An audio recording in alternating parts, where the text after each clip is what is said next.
ဟုတ်မြန်မာခင်ဗျအခုကကျတော့ကျွန်တော်တို့ Toyota Sassy 2018ကျွန်တော် slide တစ်ချက်အခုကျရင်ဒီမှာကျတော့သူပြောချင်တာဒီမှာနည်းနည်းလေးပိန်နေတယ်အရှိလေးမှာပဲเนาะစီလေးမှာပဲမြင်ရတယ်ပိန်တာလေးတွေနည်းနည်းဟာနေတာလေးပေါ့နော်ဒီဘက်မှာဟာနေတာလေးတော့မြင်ရတယ်ဟာနေတာလေးရှိတယ်ဒီကောင် Sassy ပါနော်2018 Sassy Okay ရ Sassy အဲ့ဆိုရင်ကျွန်တော်ပြရမယ် Okay ဟုတ်ကဲ့ခင်ဗျဒီမှာကျတော့ဒီကောင်တစ်ချက်ပဲပါမယ်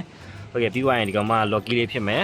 Okay ဒီကောင်ပြီးသွားရင်ကျကီလိုကကျတော့2သိန်းခွဲကျော်မယ်နော်3သိန်းခွဲကျော်မယ် phone stand လေးရှိမယ်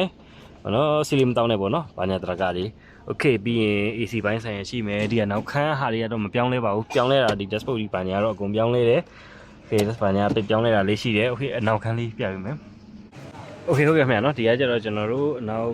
ခန်းလေးပါနော်ရိုးရမပြတ်ပေါ့နော်ဒီဟာတွေကရိုးရမပြတ်ဒါပုံစံလေးပါခင်ဗျာနော် Okay အဲ့ဆိုနောက်ဖက်လေးပြပေးမယ်ခင်ဗျာ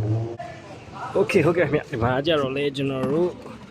အောက်ဖက်လေးလှန်ကြည့်ပြီးတော့နော်လှန်ကြည့်တာတရားပါလားဖြစ်အဲ့ဆိုကျွန်တော်အောက်ဖက်လေးနေခဏကြည့်ဖက်လေး